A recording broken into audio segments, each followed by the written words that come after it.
இயேசு உங்களை நேசிக்கிறார். பிரியமானவர்களை, இந்த நாளில் ஆண்டவர் நம்மளோடு பேசும்படிய வேதத்திலிருந்து 2 வசனங்களை கூட வாசித்து ஆண்டவர் நமக்கு கற்றுக் கொடுக்கக்கூடிய, நாம் கடைபிடிக்கக்கூடிய, வாழ்க்கையில் அபியாசப்படுத்தக்கூடிய காரியங்களை பார்ப்போம். அது ரோமர் புஸ்தகம் 7வது அதிகாரம் 15வது வசனம் 16வது வசனம் இப்படியாக சொல்லுகிறது. எப்படி எனில், நான் செய்கிறது எனக்கே சம்மதி இல்லை, நான் விரும்புகிறதை செய்யாமல் நான் வெறுக்கிறதையே செய்கிறேன். இப்படி நான் விரும்பாததை செய்கிறவனாய் இருக்க நான் நியாயப்பிரமாணம் நல்லது என்று ஒத்துக்கொள்ளுகிறேன். ஆதலால் நான் அல்ல, எனக்குள் வாசமாயிருக்கிற பாவமே அப்படி செய்கிறது. பிரியமானவர்களே, ஒரு மனிதனை பரிசுத்தத்துக்குள்ளாய் வாழ விடாதபடிக்கு நாம் பூமியில நம்மை இந்த ரட்சிப்பின் அனுபவத்திற்குள் தள்ள விடாதபடிக்கு அடுத்த நாள் நாளைக்கு பார்ப்போம் அப்படின்ற சொல்லக்கூடிய ஒரு காரியம் என்னன்னா பாவம் தான். அருமையாக இப்படியாக ஒரு ஊழியர் சொல்கிறார், பாவம் செய்கிற மனிதனால் ஜெபிக்க முடியாது, ஜெபிக்கிற ஒரு மனிதனால் பாவம் செய்ய முடியாது என்று சொல்லப்படுகிறது நாம் அறிந்திருக்கிறோம். இங்க பாருங்க, நான் நன்மை செய்யணும் நான் நினைக்கிறேன், ஆனா அதை என்னால செய்ய முடியல. நான் தீமை செய்யக்கூடாதுன்னு நினைக்கிறேன், அதை தான் எனக்கு செய்வதற்கு என் இருதயம் தோன்றுகிறது. நியாயப்பிரமாணம் நல்லதுதான், ஆனால் எனக்குள்ள இருக்கிற பாவமே அப்படி செய்ய என்னை தூண்டுகிறது என்று வேதம் சொல்லுகிறது. பிரியமானவர்களே, இப்ப நம்ம வாழ்க்கையில நம்முடைய பாவத்துக்கு தான் நம்ம எதிர்த்து நிற்கணும். நம்முடைய ஒவ்வொரு மனிதனுக்கும் உலகத்தில் ஆண்டவராக இயேசு கிறிஸ்து பூமிக்கு வந்தது நோக்கமே மனிதனுடைய பாவத்தை மன்னிக்கும்படியாக. அது ஒரு வாய்ப்பு. அப்ப பாவத்துக்காக தான் இயேசு கிறிஸ்து இந்த பூமிக்கு வந்தார், மனிதனுடைய பாவத்தை மன்னிப்பதற்காகவே. முன்னோர்கள் அழிக்கப்பட்டது பாவத்திற்காகவே. கடந்த கொஞ்ச நாளைக்கு முன்னாடி பார்த்தீங்கன்னா, அந்த சின்ன பிள்ளைகளுக்கு காரணம்ல ரேஞ்சர் அப்படின்ற காரியம், ரேஞ்சர் நல்ல தீய சக்திகள் நல்ல சக்திகள் அப்படின்னு சொல்லி போடுவாங்க பார்த்தீங்களா.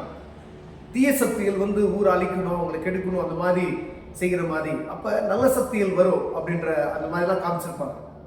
அன்னைக்கு யோசிச்சுட்டு இருக்கும்போது, அப்போ ஒரு மனிதனுக்குள்ள தீய சக்தி என சொல்லக்கூடிய இந்த பாவம் உள்ளே லேசா தோணும். இப்ப நீங்க ரட்சிக்கப்பட்ட மனிதர்களுக்கு இது பாவம் என்ற இருதயத்தில் உணர்த்துது பார்த்தீங்களா. அப்ப அதை செய்யாம இருக்கிறது நல்லது.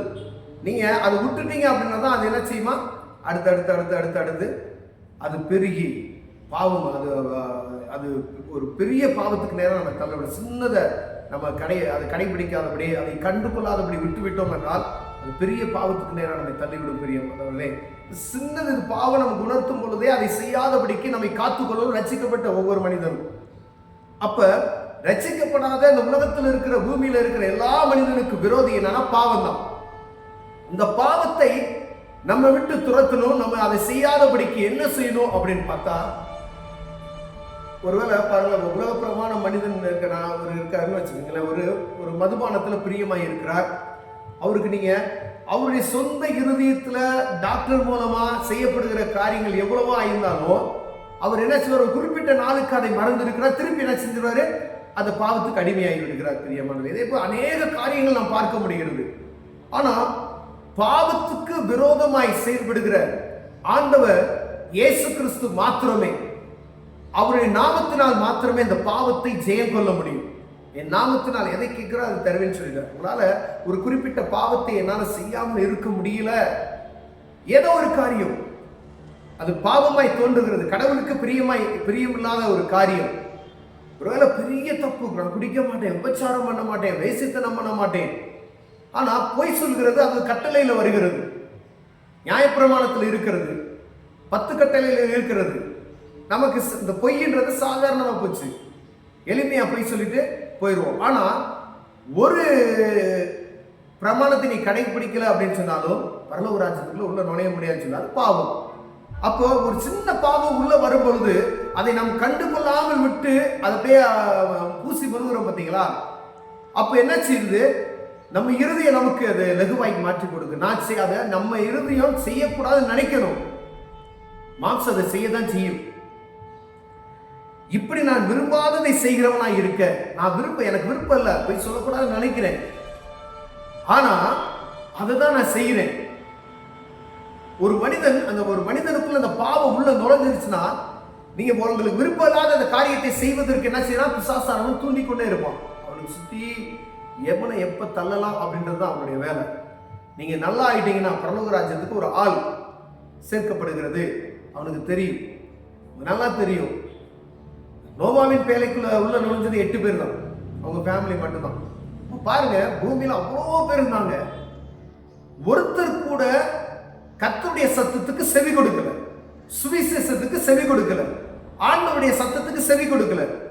கடைசி நேரம் வரைக்கும் கதவு அடைக்கப்படவரை ஒருவர் வரவில்லை. இப்ப நமக்கு இந்த கடைசி காலத்தில் நம்ம இருக்கிறோம் பார்த்தீங்களா, நமக்கு விரோதி என்னன்னா பாவம் மாத்திரம் தான். அப்ப இந்த பாவம் சிறிய ஒரு காரியம் எனக்குள்ள இருக்கிறது என்னால் அது மீண்டும் மீண்டுமாய் நம்மளை என்ன செய்ய வளர்த்து ஒரு பெரிய பாவத்துக்கு நேராக தள்ளிவிடும். நீங்க செய்யக்கூடாது நீங்க நினைக்கிறீங்க, நான் செய்ய மாட்டேன், செய்யக்கூடாது நீங்க நினைக்கிற காரியத்தை செய்ய வைக்க தூண்டுகிறது இந்த பாவம் தான். இப்ப என்ன நமக்குள்ள நம்ம அலசி ஆராய்ந்து பார்க்கும்படி ஆண்டவர் விரும்புகிறார். எனக்குள்ள ஆண்டவருக்கு விருப்பம் இல்லாத பாவம் என்று சொல்லக்கூடிய ஒரு காரியம் எனக்குள்ள இருக்கிறதா என்று அலசி நம்ம பார்க்கணும்.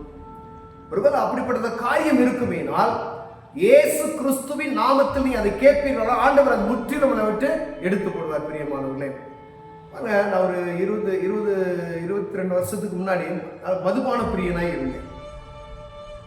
எத்தனையோ முறை புனித வெள்ளி இந்த மாதிரி நாட்கள்ல உபவாசம் பண்ணி ஒவ்வொரு வெள்ளிக்கிழமை சர்ச்சுக்கு போய் பாத யாத்திரையெல்லாம் போய் அப்படி இருக்கும் பொழுது அந்த ஒரு குறிப்பிட்ட நாட்களுக்கு மட்டும் ஸ்மோக் பண்ண மாட்டோம், மதுபானம் குடிக்க மாட்டோம், நான் வெஜிடேரியன் சாப்பிட மாட்டோம், அப்படி இருப்போம், கடைபிடிக்க முடியும்.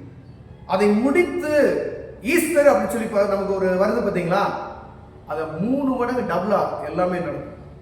அப்ப ஒரு குறிப்பிட்ட நேரத்திற்கு கடவுளுடைய பக்தி என்று சொல்லி நம்மளை பிசாசானவன் கண்களை மூடி அதை செய்யும்படியாய் தூண்டுகிறான்.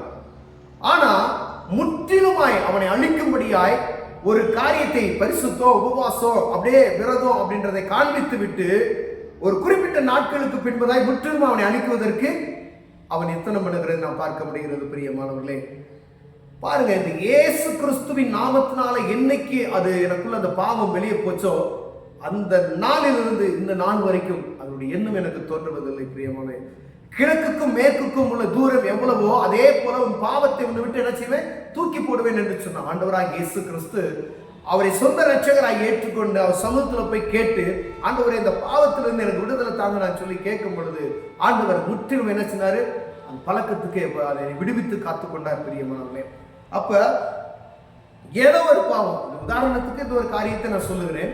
ஒவ்வொரு மனிதனுக்குள்ளும் ஒரு அடிமைத்தனத்தை அடிமைப்படுத்த இருப்போம். ஏதோ ஒரு காரியம், ஒரு சீரியல்ல அடிமைப்படுத்தப்பட்டு இருப்பீங்க, அது ஒரு பாவம் தான். ஒருவேளை பொய் சொல்றத அடிமைப்படுத்தப்பட்டு இருப்பீங்க, அதுவும் பாவம் தான். ஒருவேளை கெட்ட வார்த்தை பேசிக்கொண்டே இருப்பார்கள், அதுவும் பாவம் தான். அப்போ ஒவ்வொரு காரியம் பாவம் என்று சொல்லக்கூடிய காரியம் ஒவ்வொரு மனிதனுக்குள்ள ஆட்கொண்டு இருக்கிறது, அதை கண்டுபிடிக்க வேண்டும். அப்ப ஆண்டவருக்கு விருப்பமில்லாத காரியம் எனக்குள்ள என்ன இருக்கிறது என்று பார்த்து இயேசுவிடம் போய், ஆண்டவரே இந்த காரியத்திலிருந்து எனக்கு என்ன செய்ய விடுதலை தாங்க, இதை செய்வதற்கு எனக்கு விருப்பம் இல்லை, இதை நான் செய்யாதபடி என்னை காத்துக்கொள்வீர்கள் நீங்க கேட்பீங்க அப்படின்னு சொன்னா அவர் நம்மை முற்றிலும் குணமாக்க வல்லமையுள்ளவராக இருக்கிறார். பிரியம், ஒரு மனுஷனை நான் பரிசுத்தம் உள்ளவன் ஆகையால் நீங்களும் பரிசுத்தமாய் இருங்கள் என்று, ஆண்டவரை போல என்னை போல மாறு அப்படின்னு சொல்றாரு. நான் பரிசுத்தர், நீங்களும் பரிசுத்தமாய் இருங்க. நான் அற்புதம் செய்தேன், இதை காட்டில் நீங்க என்ன செய்வீங்க, அற்புதங்களை செய்வீர்கள். ஆண்டவர் பாருங்க, அவரை போல பரிசுத்தம் உள்ளவனாய் இருக்கும்படியாய் நம்மளை மாற்ற வல்ல ஆசைப்படுகிறார். பிரியமானவர்களே, அப்ப அந்த பாவம் பாருங்க, ஒரு மனுஷனுக்குள்ள இருக்கும்போது எதை செய்யக்கூடாதோ அதெல்லாம் செய்யணும்னு தோணுது. அப்ப அந்த பாவத்தை வேற இருக்கும்படியாய் நமக்குள்ள காணப்படுகிற என்ன காரியமோ அதை கண்டு நமக்கு தெரியும். கண்டிப்பா ஒவ்வொரு மனிதனுக்கும் இந்த பாவம் எனக்குள்ள இருக்கிறது என்பது கண்டிப்பா தெரியும். அந்த பாவத்தை விடணுன்ற ஆசை எனக்கு வேணும். ஒருவேளை சும்மா போய் தேவ சமூகத்துல ஆண்டவரே இந்த பாவத்தை விட்டுருங்க அப்படிலாம் இல்லை. நமக்கு இருதயத்தை ஆழத்திலிருந்து இந்த பாவத்துல ஒரு வெறுப்பு வேணும். ஆண்டவர் சமூகத்துல போய் கேட்பதற்கு, இதை நான் விடணும்னு ஆசைப்படுறேன், ஆண்டவரை நான் விட்டுறணும். நீங்க இந்த சீரியல் பார்க்குறத ஒரு காரியத்தை பார்த்தீங்கன்னா நீங்க சாதாரணமா நினைக்கிறீங்க, அதன் நிமித்தமாய் நீங்க தேவ சமூகத்துக்கு உட்காரக்கூடிய நேரங்களை பிசாசு களவாண்டு விடுவார். கடந்த நாள் ஒரு வீட்டுக்கு கடந்து சென்று இருந்தேன் பாருங்க. போனா ஒரு 2 hours அப்படியே நார்மலா சாலிடா அப்படியே மறைஞ்சு போயிருக்கு. தேவ சமூகத்துக்கு போக முடியாது. அவங்ககிட்ட பேசிக்கிட்டு தான் இருக்க முடியும். அந்த பொல்லாத, அது ஒரு பயங்கரமான ஸ்பிரிட். கவனமா இருக்கு. அது ஒரு பாவம் தான். இப்படி ஒவ்வொரு காரியமும் ஒவ்வொரு மனிதனையும் அடிமைப்படுத்தி வைத்திருக்கிறத என்ன நாம் அறிந்திருப்போம். அதை கண்டுபிடித்து, ஆண்டவரே இந்த பாவத்துல இருந்து எனக்கு விடுதலை தாங்க நீங்க சொல்லுவீங்கன்னா, இந்த பாவம் வெளியே போயிடுச்சு வச்சுக்கோங்களேன், நீங்க எதை செய்யணும்னு நினைக்கிறீங்களோ அதை மட்டும் தான் செய்யணும். நான் செய்யக்கூடாதுன்னு நினைக்கிறதெல்லாம் நான் என் இறுதியம் செய்து அப்படின்றது இறுதியம் காண அந்த பிசாசு தூண்டுகுது பார்த்தீங்களா, அந்த காரியத்தை நம்ம ஒரு நாளும் செய்ய மாட்டோம். அப்ப என்னுக்குள்ளாய், எனக்குள்ளாய், உங்களுக்குள்ளாய் காணப்படுகிற ஒரு தனிப்பட்ட மனிதனுக்குள்ளாய் காணப்படுகிற ரட்சிப்பின் அனுபவம் இல்லாத ஒவ்வொரு மனிதர்களுக்குள்ளும் அந்த காரியத்தை கண்டுபிடித்து தேவ சமூகத்துக்கு போய் ஒப்புரவாகி, ஆண்டவரே என்னை இது மன்னித்து என்னை ஆண்டவரை விடுவிக்க என்னை காத்தருளுவீராக அப்படின்னு கேட்பீர்களானால் அந்த பாவத்திலிருந்து ஆண்டவர் உங்களுக்கு முற்றிலுமாய் விடுதலை தருவார். அதுக்கப்புறம் இந்த ரட்சிப்பின் அனுபவத்தை நம்ம உடனே பெற்றுக்கொள்ள முடியும். பரிசுத்த ஆவியின் அபிஷேகத்தை நாம் பெற்றுக்கொள்ள முடியும். பெரியவர்களே, அந்த காரியத்தில் நம்ம குறைவுள்ளவர்களாக இருப்போமே, நான் தேவ சமூகத்துக்கு போங்க, ஆண்டவரே எனக்கு சுகம் கொடுங்கன்னு சொல்லி கேளுங்க.